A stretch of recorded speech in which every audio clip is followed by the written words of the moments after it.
from Anshe Sfard Bethel Emeth Congregation. It's time to take 10 minutes for Torah with Rabbi Joel Finkelstein. Welcome to our discussion of Parshat Chukat-Balak, Hidden Miracles.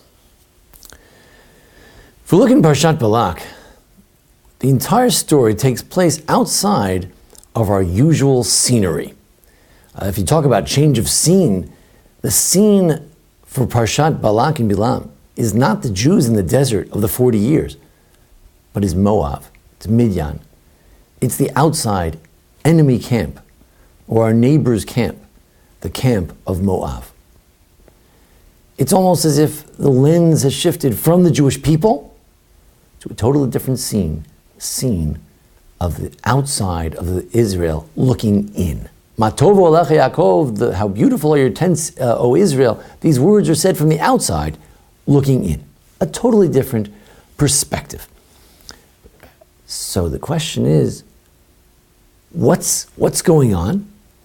We're looking at something that happened, something that almost happened, a story of how the Jews were almost cursed by a great prophet, and God turned it around, and we were not cursed. And how would the Jews know about this? They wouldn't. Had God not told us of this story, we would have no idea that we were almost cursed to death. But instead, God turned the curse to a blessing.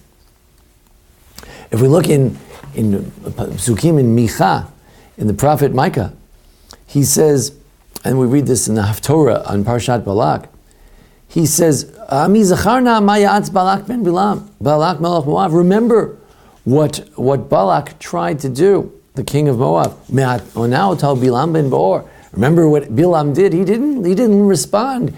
Instead of responding with curses, he responded to Balak's call for curses with blessings. L'man dat tzidkot Hashem. Why? In order to know the greatness of God, the kindness of God. What's the great charity, the great kindness that God did for us?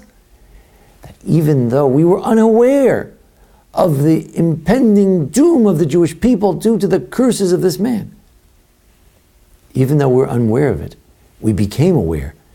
God helped us realize how many ways there are in which God saves us, unbeknownst to us, without our even knowing it.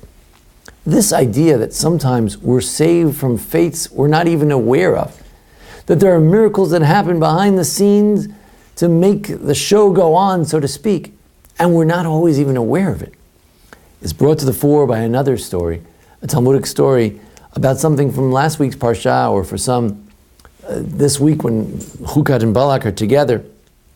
It's a Chukat story. That it says, this is a strange verse that talks about different geographical locations. And the rabbis in the Talmud say, when you pass this location, you got to give thanks. What's that location? It's the location of a valley.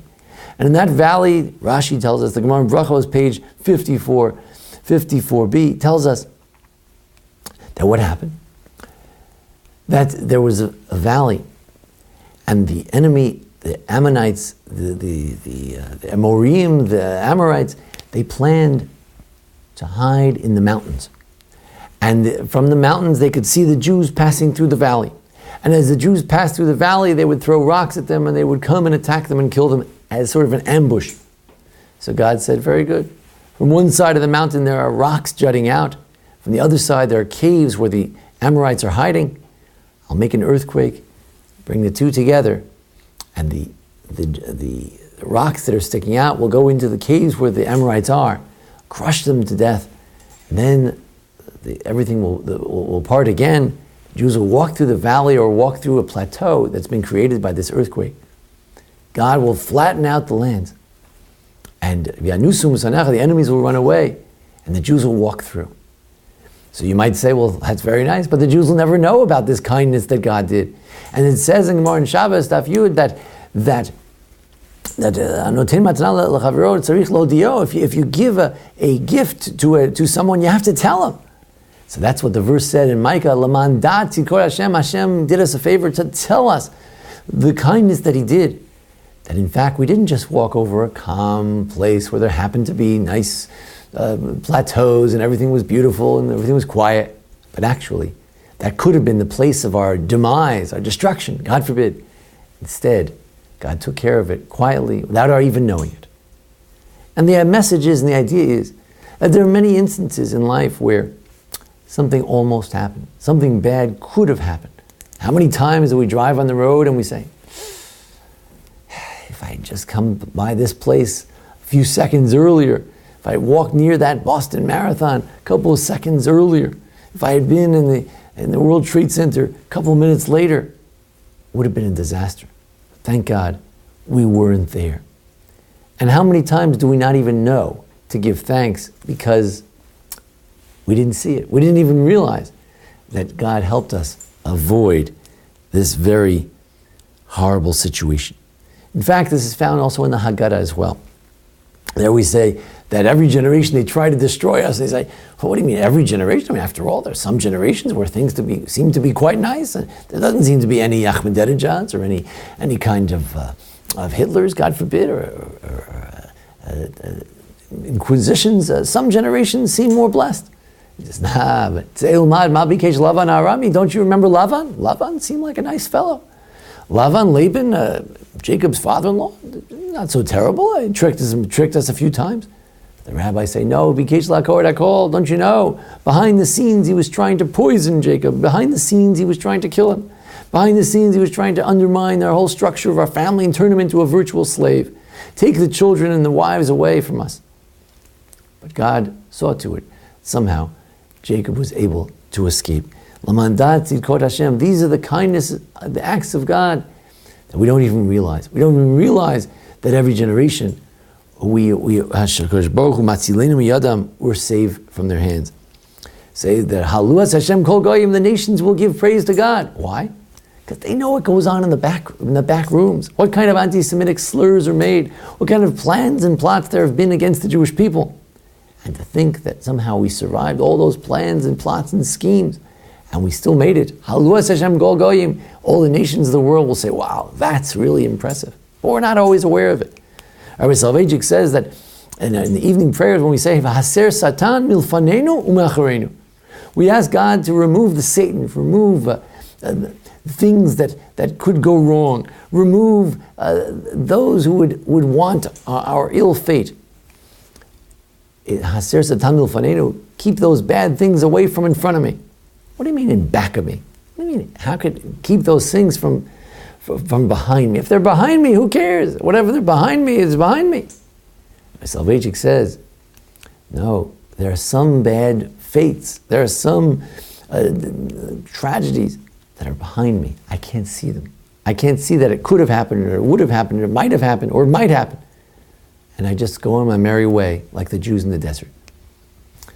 The truth is, we have to recognize, we have to recognize that ultimately, in order to exist, Adam Islein Mazla, a person is given a certain gift of existence.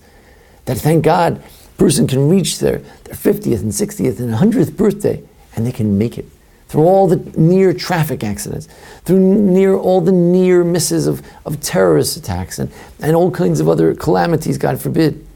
And you can somehow survive. The rabbis say that you have to stand up for an old man because there's no way, says the Gemara in Kiddushin, that the person didn't go through many, many miracles. You can't survive for decades and decades without there being many miracles, hidden or not so hidden, that a person goes through. And every day we have to be thankful, not only for the things we're aware of, but also the satamil macharenu, of things, the bad things that could have happened behind our back, without our knowing about it. And for this too, we are grateful. Lamandas sidkos Hashem. We'll never know all the kindness that God gives us, all the blood cuts and various types of bad things that could go on in our insides. Somehow passes through. Everything goes okay. We're not even aware of it. When we wake up in the morning, we should be thankful for the things we know about, the things we can openly be thankful about.